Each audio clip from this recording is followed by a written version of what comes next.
लोकसभा चुनाव के लिए दूसरे चरण की वोटिंग, 13 राज्यों की 88 सीटों पर मतदान, सुरक्षा के कड़े इंतजाम। जम्मू में भी लोग बढ़ चढ़कर मतदान में ले रहे हैं हिस्सा। सुबह से लोगों की लंबी कतार, महिलाओं में भारी उत्साह। बीजेपी ने पूर्व प्रधानमंत्री मनमोहन सिंह का मुसलमानों के हक वाले बयान का जारी किया वीडियो। जेपी नड्डा बोले, ओबीसी का हक छीनना चाहती है कांग्रेस। दूसरे चरण के मतदान के बीच सीएम योगी का बयान, तीसरी बार बनेगी एनडीए की सरकार। पीएम मोदी ने 10 साल में देश को नई दिशा दी है। बेंगलुरु में भी वोटिंग जारी है। वित्त मंत्री निर्मला सीतारमण ने किया मतदान, लोगों से वोट करने की अपील। चित्तौड़गढ़ में बीजेपी नेता सीपी जोशी ने भी वोटिंग की। आम लोगों के साथ कतार में नजर आए, लोगों ने उनके साथ सेल्फी ली। राजस्थान के झालावाड़ में वसुंधरा राजे सिंधिया ने किया मतदान, बीजेपी की प्रचंड जीत का दावा दोहराया। पूर्णिया में मतदान के दिन पप्पू यादव का बड़ा बयान, कहा जीतने के बाद अगर 6 महीने में भ्रष्टाचार खत्म नहीं किया तो राजनीति छोड़ दूंगा। बीजेपी उम्मीदवार नवनीत राणा का कांग्रेस पर हमला, कहा कांग्रेस महिलाओं के आभूषण को छीनना चाहती है। जब तक उनके भाई मोदी हैं, महिलाओं से कोई कुछ नहीं छीन सकता।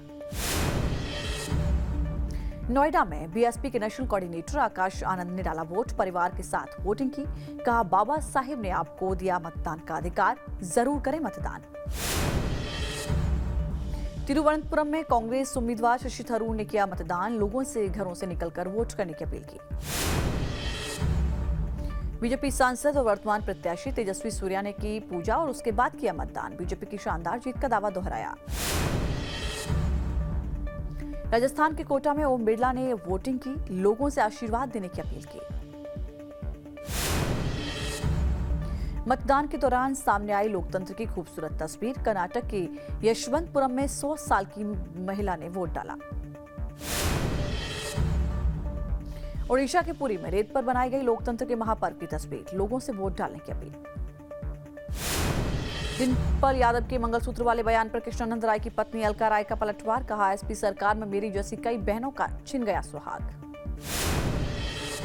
वाराणसी में असदुद्दीन ओवैसी का बीजेपी पर हमला, कहा वाराणसी नरेंद्र मोदी का नहीं, प्रेमचंद, तुलसीदास और कबीर का है। चुनावी कैंपेन के बीच ज्योतिरादित्य सिंधिया के बेटे महाआर्यमन ने चलाया ट्रैक्टर, समर्थकों ने ज्योतिरादित्य सिंधिया के समर्थन में नारे लगाए। जम्मू कश्मीर के पुंछ में पीडीएफ चीफ महबूबा मुफ्ती का road show. Anantnag Rajouri Lok Sabha seat से उम्मीदवार हैं महबूबा। यूपी के इटावा में रक्षा मंत्री राजनाथ सिंह ने की जनसभा, कहा जैसे डायनासोर लुप्त हो गए वैसे ही समाजवादी पार्टी और कांग्रेस भी लुप्त हो जाएंगी। पटना साहिब से बीजेपी उम्मीदवार रविशंकर प्रसाद ने राहुल गांधी पर हमला बोला, कहा कांग्रेस पार्टी का सफाया होता जा रहा है और राहुल खुद को क्राउन प्रिंस समझते हैं। इटावा में सीएम योगी ने जनसभा को संबोधित किया, कहा कांग्रेस की सरकार में खूब गरीब भूखा मरता था, किसान आत्महत्या करता था, व्यापारी असुरक्षित थे, लेकिन अब ऐसा नहीं है। छत्तीसगढ़ के मुख्यमंत्री विष्णुदेव साय ने कांग्रेस पर हमला बोला, कहा कांग्रेस ने देश के टुकड़े किए और जातियों में बांटा। तेलंगाना के नागरकुर्नूल में गुजरात के सीएम भूपेंद्र पटेल ने किया रोड शो, जी किशन रेड्डी के लिए वोट मांगे।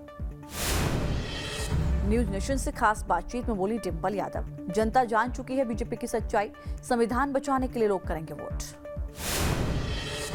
अखिलेश यादव ने बीजेपी पर हमला बोला, कहा पूरे देश को एक ही रंग से रंग देना चाहती है बीजेपी, बीजेपी को हराकर बचाएंगे लोकतंत्र।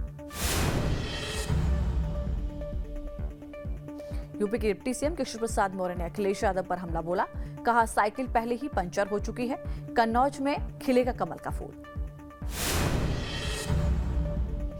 महाराष्ट्र के बारामती में एनसीपी शरद गुट के उम्मीदवार सुप्रिया सुले ने निकाली पदयात्रा, लोगों की उमड़ी भीड़।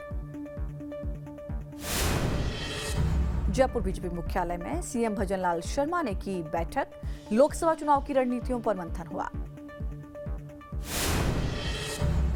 तेलंगाना के हनुमकोंडा में पुष्कर सिंह धामी ने किया रोड शो, वारंगल से बीजेपी उम्मीदवार अरूरी रमेश के लिए वोट मांगे।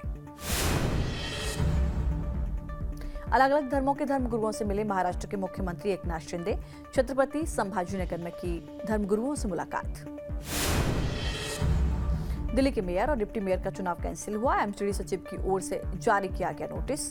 आपने कहा पुरानी परंपरा तोड़ना चाहते हैं एलजी।